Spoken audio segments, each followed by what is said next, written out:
Gracias al ciclo de conferencias organizado por el canal Mi Tierra Televisión, tengo la oportunidad de trasladarles algunas reflexiones sobre la represión en la guerra civil ejercida aquí en nuestras islas, en las Islas Canarias. Con respecto a este tema, primeramente simplemente hacer una pequeña introducción sobre lo que fue esos primeros días de la guerra civil. En concreto, en nuestra tierra, tan solo hubieron 3 islas que durante una semana mantuvieron en cierto modo la situación indecisa. Esas islas fueron las de La Palma y La Gomera y en cierto modo también Gran Canaria. El resto de las islas, los conflictos fueron muchísimo más localizados y menores tanto en su dimensión como en su duración temporal. Este hecho posibilita que rápidamente las fuerzas nacionales se hagan con el control de todas las islas y con ello comience, a andar el Estado Nacional emergente, ¿no?, en una situación todavía de campaña. Esas circunstancias hacen que la represión ejercida en Canarias durante la Guerra Civil no tenga, no afecte a ambos bandos, sino que solamente afecte al bando del Frente Popular. Durante la semana que denominaron roja sus protagonistas en la isla de La Palma, por ejemplo, las fuerzas del Frente Popular no cometieron ningún desmán, que tuviera como consecuencia la muerte. Los historiadores afirman, y también algunos de los protagonistas, que la ausencia de muertes en ese momento se produjo, por las circunstancias indecisas, ¿no? Es decir, el miedo a una posible réplica o represalia a los excesos que cometieran durante esos días. De hecho, así se parlamentó entre los representantes del Frente Popular y los representantes de la zona, nacional, que en ese momento todavía no se había definido. Es decir, llegaron a ese acuerdo, por lo menos en la isla de La Palma, en que no se dirimirían, cuestiones personales o políticas durante esa semana. En el resto del archipiélago, incluyendo también a estas islas, la represión fue por tanto ejercida por el bando nacional. Vamos a acercarnos primeramente a las dimensiones cuantitativas del problema y luego a la dimensión cualitativa del problema, y finalmente explicaremos el por qué se produce la represión en Canarias, cómo la explican, cómo realizan sus argumentaciones los historiadores. Primeramente, con respecto a la dimensión cuantitativa, ¿qué población tenía Canarias entonces? Hay varios estudios que ofrecen cifras oscilantes entre las 680.000 y 690.000 personas. Tenemos que tener en cuenta que es una gran cantidad de población y que, de hecho, las cifras que se ofrecen con respecto a la represión en Canarias actualmente, por los historiadores, universitarios y profesionales, suelen aproximar la cifra de los casos de represión a los 2.000, 2.500, 3.000. Como vemos, es una magnitud importante también esa represión, si es real, con respecto al global de la población en Canarias. Aún así, tenemos que precisar o añadir, que en las islas de Lanzarote, El Hierro y Fuerteventura no hay casos de represión. Por tanto, esas cifras, que ofrecen los historiadores, se concentrarían en las islas capitalinas y en La Palma y La Gomera.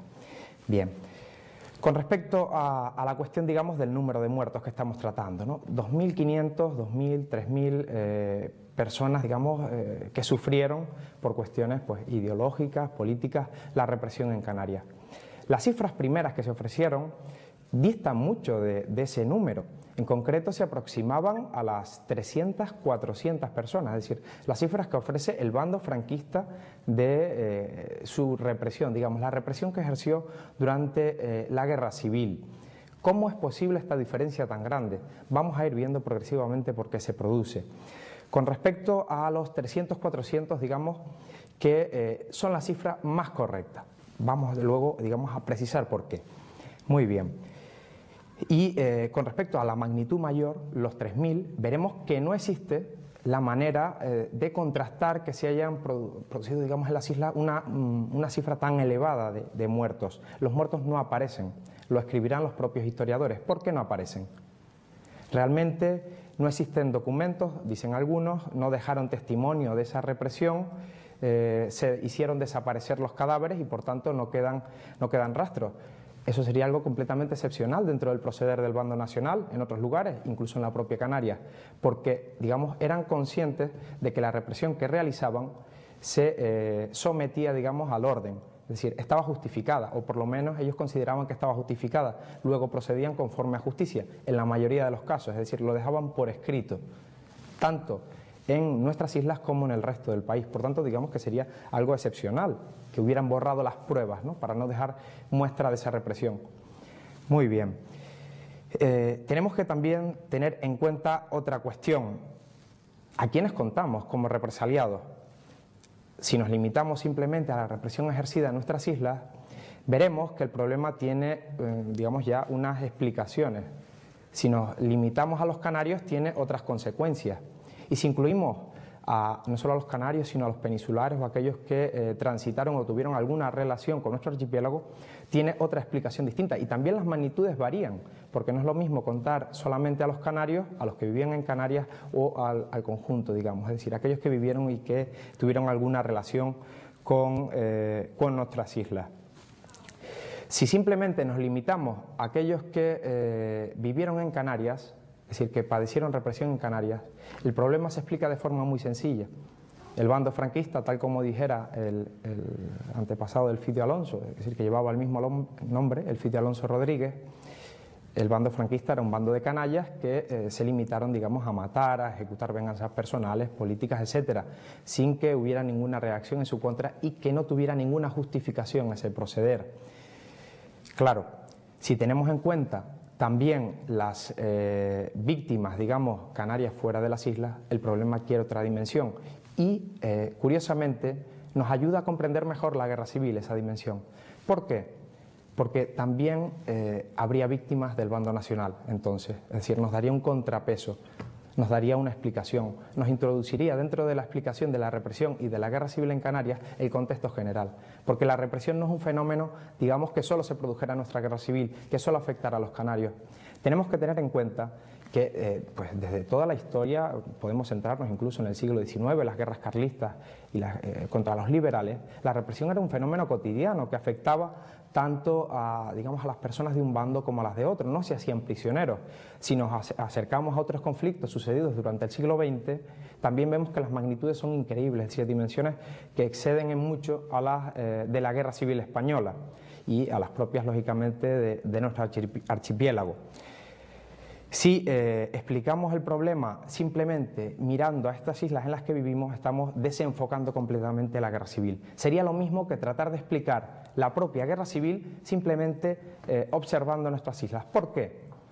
Pues simplemente ya tendríamos una explicación que nos dice que hay unos señores, los militares nacionales, que rápidamente ejercen digamos, su superioridad, controlan las islas y muestran su valor militar, mientras que hay otros señores que no fueron capaces de defender una situación. Serían unos malísimos militares, unos malísimos jefes que contaban con la fuerza y no supieron defender la legalidad, esa legalidad que decían defender, ¿no? Y, digamos, tampoco supieron dar después una réplica. Sería desenfocar completamente la guerra civil. Es decir, dentro del bando del Frente Popular existían militares brillantes, por supuesto. Estaríamos, digamos, distorsionando esa realidad. Pues si nos centramos simplemente en la represión ejercida en Canarias, vemos que también desenfocamos esa realidad. Contar, digamos, a los canarios en general nos ayuda, digamos, a entender mejor el problema y a generar no división, que es lo que se pretende cuando se estudia este problema, sino comprensión.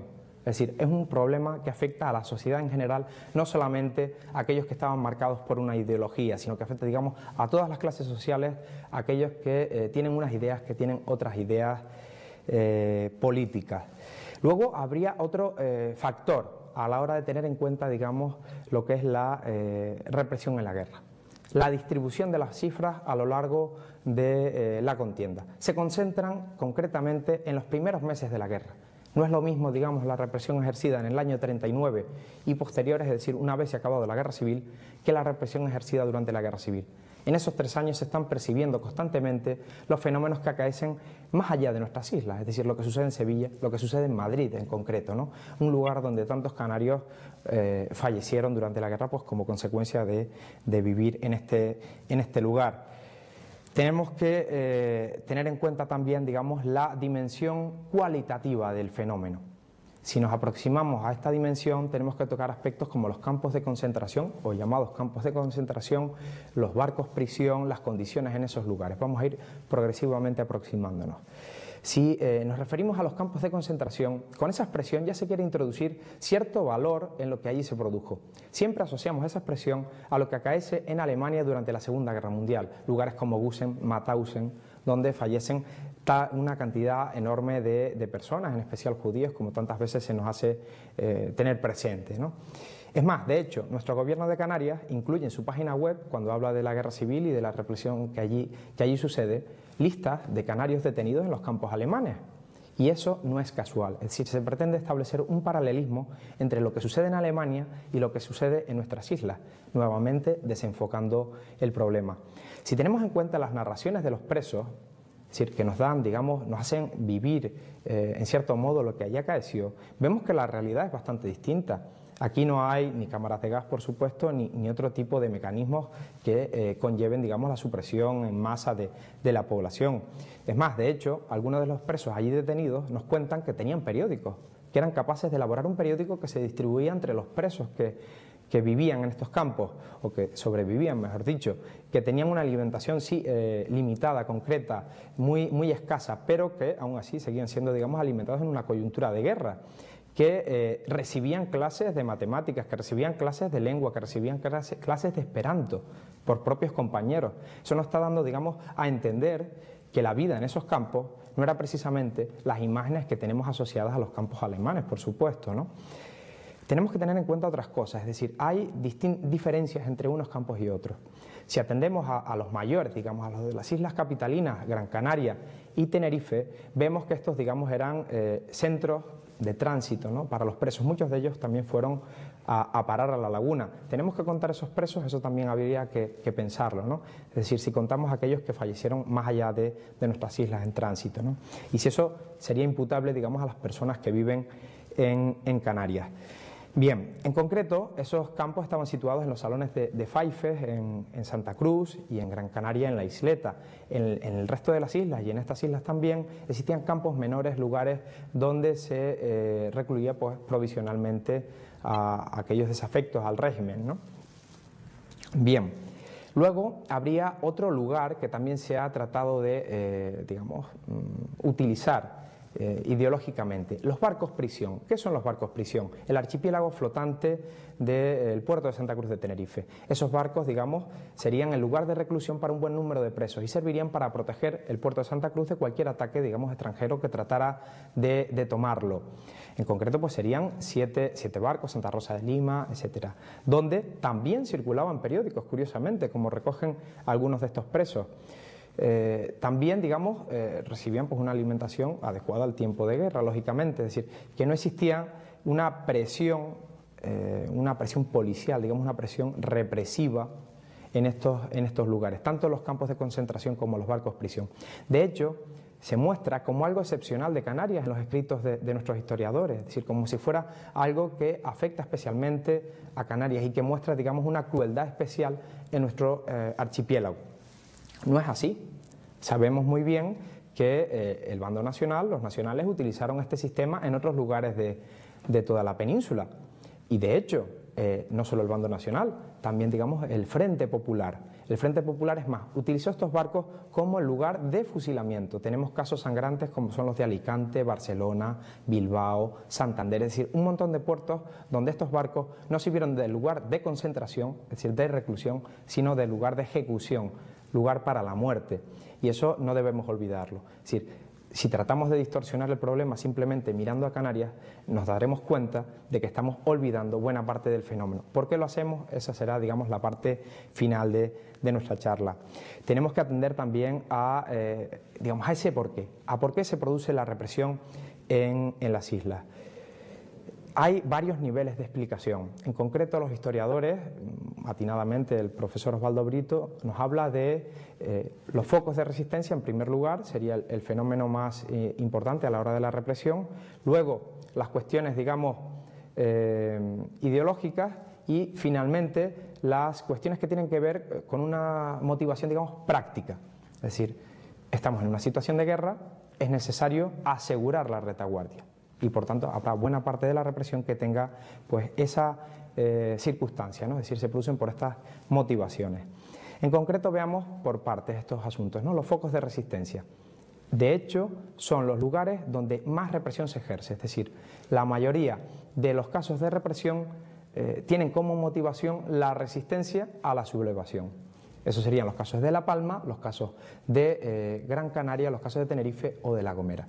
Aquellos lugares donde se produjo una resistencia a la voluntad de los militares nacionales, pues sufrieron las consecuencias. No solo esa resistencia momentánea el día 18 de julio y en la semana siguiente, sino también en otros momentos del conflicto, es decir, tratar de darle la vuelta a la situación política de Canarias, es decir, involucionar y volver a la situación del Frente Popular. Hubieron casos en Tenerife y también en Gran Canaria que motivaron, pues, digamos, la represión sobre estas personas, es decir, que tenían una motivación justificada en esa resistencia, ¿no?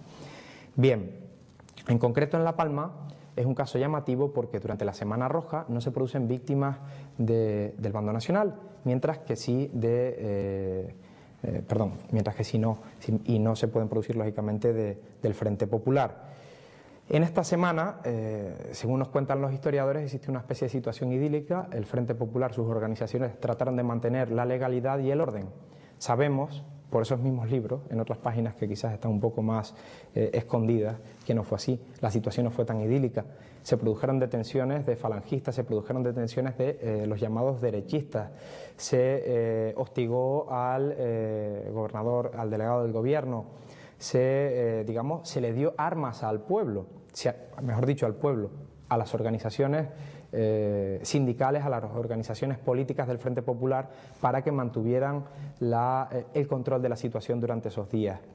Es más, de hecho, se les avisaba a estos señores y se les amenazó de muerte, ¿no?, a muchos falangistas en el norte de la isla de La Palma, derechistas, etcétera, que tuvieron que huir al monte, un fenómeno que veremos que se produce al finalizar esa semana. La fuerza en la isla de La Palma, en La Gomera, en zonas concretas de Tenerife o de Gran Canaria, de las organizaciones del Frente Popular, era bastante más notoria que en el resto del archipiélago. Eso explica también, en cierto modo, que allí se cerniera, digamos, con más fuerza la represión. Pero voy a dar simplemente unas cifras. Afiliados a las organizaciones obreras en esas islas. Se nos cuenta, por ejemplo, desde la CNT, desde sus propias bases de datos, que tenían 15.000 afiliados en Tenerife. Es decir, la represión, por tanto, no afecta solamente a la CNT, sino que ya, digamos, nos da una dimensión de que no afectó por completo, no se eliminaron esas organizaciones obreras ni a sus miembros. Tenemos también, por otro lado, que la UGT afirma que en Gran Canaria tenían aproximadamente también, pues, una cifra semejante de afiliados, ni mucho menos la represión en Gran Canaria tiene que ver con esas magnitudes, ¿no? Bien, más cuestiones, ¿no?, con respecto a, digamos, algunas de las islas, ¿no?, a La Palma en concreto, o podríamos tratar el caso de Tenerife. Es decir, hay varios acontecimientos a partir del 18 de julio del 36 que motivan también esta represión. Sucesos como los realizados por la CNT, es decir, tratar de controlar la isla tomando las guarniciones militares o zonas del puerto de la Cruz, etcétera, ¿no? Igualmente en Gran Canaria, los sucesos que acaecen en el norte, es decir, una resistencia organizada por las organizaciones del Frente Popular. Bien, se realizaron procesos judiciales a estas personas, en algunos casos se fusiló directamente una vez se fueron apresadas, ¿no? Es decir, hay ciertas cuestiones, digamos, que quedaban al margen también de esa legalidad que contamos, ¿no? Siguiente punto, la represión política, que nombrábamos con anterioridad. Esa represión política realmente fue mínima, si tenemos en cuenta que normalmente la ideología iba aparejada también al hecho de la resistencia en sí a la sublevación. Es excepcional todo lo contrario, es decir, los principales cabecillas de las organizaciones obreras participaron en la represión, sufrieron la represión. Los que, digamos, quedaron al margen, se mantuvieron en sus casas, luego no tuvieron estos procesos represivos ni tampoco de depuraciones, ¿no? Bien, casos significativos como el de José Miguel Pérez en La Palma, el diputado Morales en Gran Canaria, etcétera. Fueron los cabecillas, los organizadores de esa resistencia y, por tanto, sufrieron las consecuencias, es decir, la ideología pareja a esa resistencia. Siguiente punto. La prevención de un ataque de las fuerzas del Frente Popular que trataran de invertir la situación de dominio de los nacionales. Canarias era muy importante en la guerra civil. No debemos de olvidar que aquí existía una refinería que posibilitó, pues en cierto modo, que los nacionales ganaran la guerra. Es más, desde el año 27 establecida en Santa Cruz y abasteció de carburantes a los nacionales, ¿no? Fue, digamos, un factor estratégico, pero no solo eso, fue un factor estratégico también a raíz de los abastecimientos de alimentos, etcétera, pero también fue un factor estratégico la posesión de Canarias por los nacionales, en concreto por la población. La población fue afín al bando nacional. Es más, fue una de las regiones que más contribuyó humanamente a posibilitar el éxito de la causa nacional. Es decir, realmente, si tratamos de hablar de la guerra en clave canaria, tendríamos que decir que Canarias fue zona nacional y hizo todo lo posible porque venciera la causa nacional. Es decir, esos canarios eran partidarios de una situación de orden, incluso dentro de las organizaciones republicanas o a veces incluso las obreras, ¿no? Bien, prevenir un contragolpe. Bueno, dar un dato más que es significativo a la hora de entender ese posicionamiento, digamos, de Canarias. Navarra, es decir, la Navarra que es símbolo de la causa nacional, entrega 40.000 hombres al ejército de Franco. Canarias aporta 60.000 personas y eso ya nos da una idea significativa de la importancia de esta tierra y de su solidaridad con el bando nacional. Es más, de hecho, desde los informes elaborados por los anarquistas, destacaban especialmente esa cuestión, es decir, el apoyo humano que tenía en Canarias el bando nacional. Bien, prevenir un contragolpe. ¿Qué contragolpes? ¿Qué se trató de hacer? Nos indica Elfidio Alonso, aquel personaje diputado que nombrábamos antes, que durante los primeros meses de la guerra, el Comité de Antifascistas Canarios en Madrid trató de organizar una sublevación que, digamos, controlara algunas de las islas y la devolviera al Frente Popular. Pero, como también nos cuenta don Elfidio, se publicó incluso en la prensa de Madrid este hecho, es decir, se anticipó las operaciones que se pretendían realizar, ¿no? Es decir, evitando el factor sorpresa, por supuesto. No fue únicamente esa circunstancia. Don Juan Negrín, desde la presidencia del gobierno, también trató de organizar operaciones semejantes y durante la Segunda Guerra Mundial viene sabido que ingleses y alemanes también trataron de hacerse con algunas de las islas de este archipiélago, ¿no? Para favorecer a sus fines, ¿no? Es decir, defenderse de los alemanes, defenderse de los ingleses, de los aliados en otro caso, ¿no? Bien. Este hecho, es decir, la organización de los golpes tratando de invertir la situación, también motivó detenciones y también motivó fusilamientos. Otra de las causas, digamos, de esa represión ejercida por los nacionales, que tuvieron aparejados procesos y tuvieron aparejados, pues, también sus lógicas consecuencias. ¿Qué se trataba con ello? Pues también de descabezar al Frente Popular, es decir, a esa posible resistencia que pudiera invertir la situación de dominio en Canarias, ¿no? Del bando nacional. Sabemos que no contaron con el apoyo gubernamental, ni siquiera cuando tuvieron al presidente del gobierno, don Juan Negrín, una persona con tanta fortaleza, con tanta autoridad y mando, ¿no? Con su proximidad al Partido Comunista, pues no fue capaz de conseguir que se produjera, que se realizara esa operación.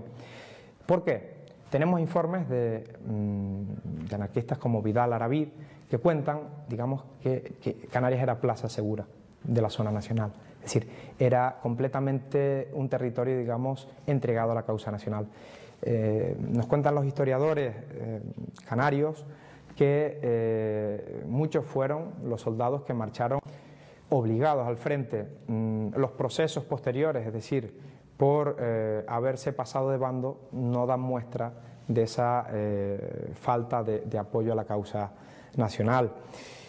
No hay que olvidar que mandar 60.000 combatientes al frente implicaba despoblar las islas, es decir, tenían que ser un territorio completamente afianzado, seguro, ¿no? para los nacionales.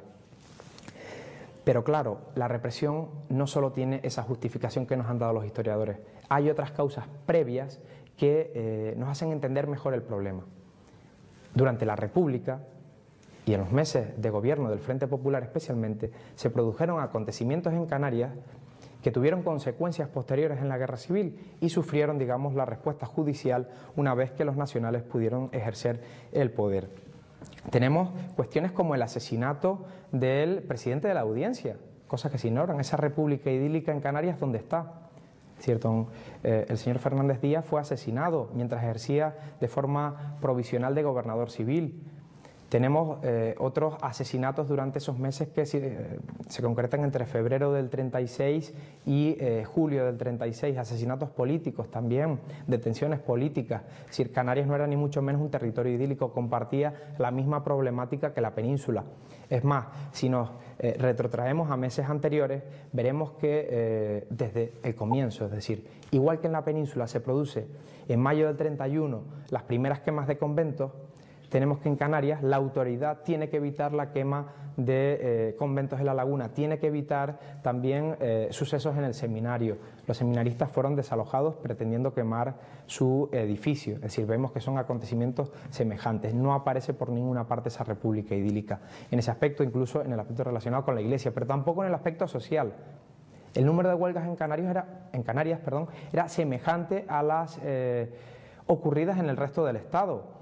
Y además constantes, es decir, huelgas en sectores clave de nuestra economía como el portuario, huelgas en sectores clave como la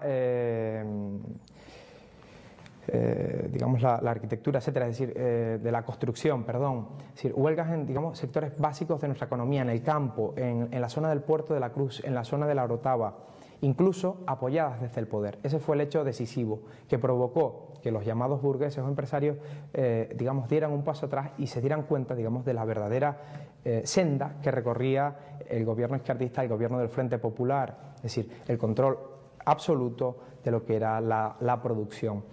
Tenemos que tener en cuenta que empresas como Faife, es decir, Faife no es casual que apoye al bando de Franco y le entregue sus salones. Se dio la circunstancia de que una huelga ante la cual se quejó esta empresa, es decir, que trataba de preservar el derecho al trabajo de algunos de sus, asalariados que querían ir a trabajar, pues fue coaccionada desde el poder, es decir, se les avisó a Faife que tendrían consecuencias si trataban de conseguir trabajadores para esas empresas. Desde el poder se trataba de fortalecer esas huelgas, ¿no? Es decir, ampliar, la situación de crisis social. Pero tenemos más factores durante esa república, constantes querellas políticas, enfrentamientos personales también, que luego tendrán consecuencias en la guerra. Si vemos, desenfocar el problema, es decir, atender simplemente a nuestras islas y no tener en cuenta todo lo que acaece más allá de ellas, con las cuales, con la península especialmente, es decir, con este territorio en el que estamos tan relacionados, pues desenfoca completamente la guerra civil, desenfoca la represión, desenfoca la república. Como vemos, hay muchísimas más semejanzas que diferencias y, por tanto, si atendemos a factores simplemente acaecidos en nuestro archipiélago, tendremos una explicación parcial, tendenciosa y, marcada con una ideología política muy clara. Si atendemos al problema de forma global, a este acontecimiento histórico de forma global, atendiendo a lo que sucede en la península, a las circunstancias europeas también, entenderemos mucho mejor no solo la guerra civil, sino también la represión, y obtendremos de este hecho histórico no división, sino verdaderamente concordia, es decir, entendimiento entre unos y otros. Hay víctimas tanto entre unas familias como de otras. Mi propia familia tiene